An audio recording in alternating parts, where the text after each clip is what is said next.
Hi ladies, I hope all of you are doing well. Really miss seeing you. I'm grateful for this opportunity to share a few encouragements with you regarding our emotions and how God has designed them to be a grace in our lives. Especially in this season of COVID-19, racial unrest, being in the 4th month of quarantine, you have probably experienced a wide range of emotions. I know I have, and so I wanted to take this time to explore why we feel what we feel and how we should engage our emotions. The first encouragement is this: bring God into the picture. For me, during this season, I've seen my emotions displayed in all their glory. The highs have been high and the lows have been low. And if you're like me, it's easy to think that I just have to ride the waves of my emotions on my own. I either suppress my emotions, give in to them, or just try to be better tomorrow. But God has been showing me how often I compartmentalize this area of my life and leave Him out of the picture. I'd like to share a quote with you from this book, Untangling Emotions by Alistair Groves and Winston Smith. I would highly recommend it. They write, "Engaging emotions without engaging God is a recipe for disaster. Our emotions are fundamentally designed to force us to engage Him.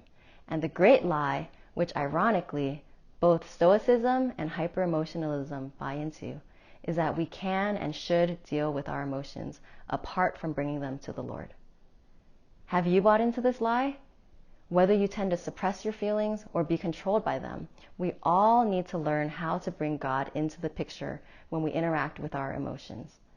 After all, God is the one who gave us our emotions when He created each of us. Our emotions are a gift, and they serve a great purpose, mainly to propel us to God. And this leads us to our second encouragement, which is, pour out your heart to God. One of the things that Wayne and I have been trying to do, and are encouraging our kids to do as well, is to turn to God with all of our emotions. This season has been hard, not only for adults, but also for kids, and we forget that sometimes. They miss their friends, they can't go out and play sports, and they're stuck at home doing Zoom classes, which our kids are not really a big fan of. And so we tell them, pour out your hearts to God because He is big enough to handle it. Psalm 62:8 says, "Trust in Him at all times, O people. Pour out your heart before Him. God is a refuge for us." Our kids are a little older now, and so they've picked up on the fact that sometimes their mom and dad might not be big enough to handle all of their emotions. We can be a little defensive, sensitive, even struggling with our own heart idols. And so we're grateful that they are learning to turn to God. There are moments when everyone's getting along and feeling good. Other times we could feel disappointed and sad. Things just aren't going the way we had hoped. And then there are days where we're just really selfish and having a hard time loving each other. One time when Jossie was really upset, she went to her room and we thought she just wanted to have some space. But later she told us that she prayed to God and He helped her to calm down. Another time, Caleb was really angry at me and he said, "I'm so mad, I'm going to go talk to God." And I was thinking, me too. I should go talk to God too. Sometimes we may think that we can only give a part of our hearts to God, the cleaned up and thankful part. We could think that God only wants to hear things like worship, confession, and prayers for the lost. But what does it mean to pour out our hearts before Him? It means to lay it all out there, 100% of your heart, being honest, lamenting, even the questioning His character and plan part. It may be hard to believe that God actually wants the real and messy version of us. Perhaps because of your upbringing, having been told again and again to stop being so emotional, you would think, why would God want to hear this? But we should always align our thoughts with God's thoughts, revealed in His Word. 1 Peter 5:7 says, "Cast your cares on Him because He cares for you." Isn't that amazing that our Creator loves us in such an intimate way? It doesn't say cast your cares on Him because it's the right thing to do, but because He cares for you. He wants you to share your burdens and your worries with Him. Ladies, you will cast your cares on someone. Your friends, family, coworkers, your husband, even dumping your emotions on your kids.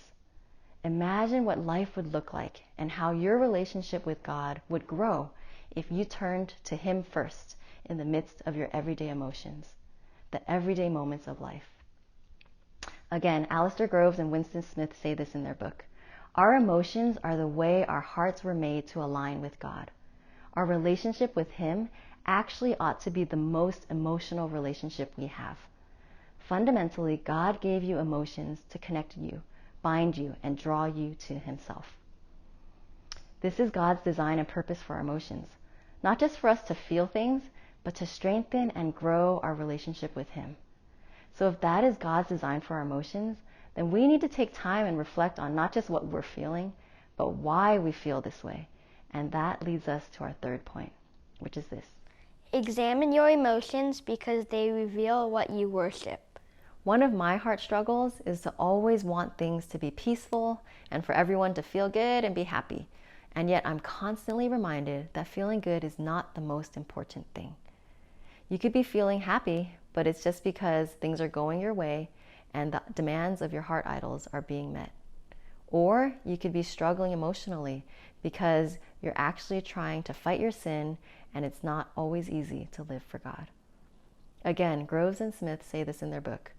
Far too often, we short-circuit God's good purposes for our negative emotions. We crush them, deny them, or escape from them, rather than letting them do their good and healthy work of driving us to Him. What this quote is saying is that sometimes it's actually okay not to feel okay, because God is doing something in our hearts. So the more important question we need to consider is not how do you feel, but what are you really worshiping? In a given day, there are so many opportunities to think about what my emotions are revealing to me. I can go from praising my kids when they're doing what I ask of them, to lashing out in anger when they talk back or ignore me. I'm thankful that we're able to stay home and stay safe during this time, but I'm also really disappointed that we won't get to visit our family and friends in the Bay Area. We really miss them. Sometimes I grow weary and ashamed of battling the same sins again and again. And then I might feel sad hearing the news of someone going through a really difficult trial, or grow anxious thinking about the unrelenting spread of coronavirus. I have been surprised by my emotional reactions to these everyday scenarios, but they have also revealed so many different desires of my heart.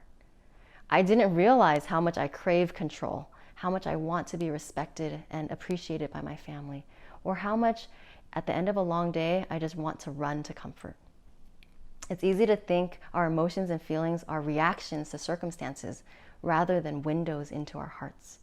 And so again and again, as I bring my emotions to God and pour out my heart to Him, He has softened my heart to desire His agenda in my life and not my own. One last encouragement I'd like to share with you is this. Remember Jesus' example of loving God and others Through His emotions.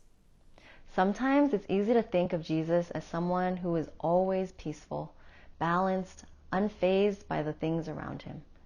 But Jesus was actually very emotional. He wept, He got angry, He was compassionate. On the most emotional night of His life, in the Garden of Gethsemane, before He would bear God's wrath on the cross, Jesus turned to His Heavenly Father and poured out His heart.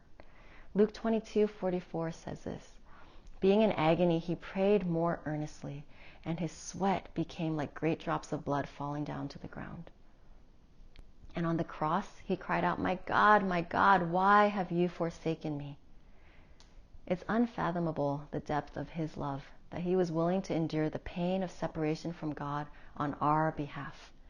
And ultimately, He did it for the joy set before Him, for the glory of God and for our good, knowing that in dying and rising again, He would save us all from an eternity apart from God. He purchased for us eternal joy in being reconciled to God. Jesus was the perfect picture of emotions in action, and He demonstrates to us that the goal of engaging our emotions with God is that it should lead to a greater love for God and for others. Ladies, this is a difficult season. You might be feeling all sorts of emotions, but my hope for all of us is that as we remember Jesus' example, we would be motivated to turn to God, to lay down our lives for others, to rejoice with those who rejoice and weep with those who weep, and grow in our love for our gracious and compassionate God.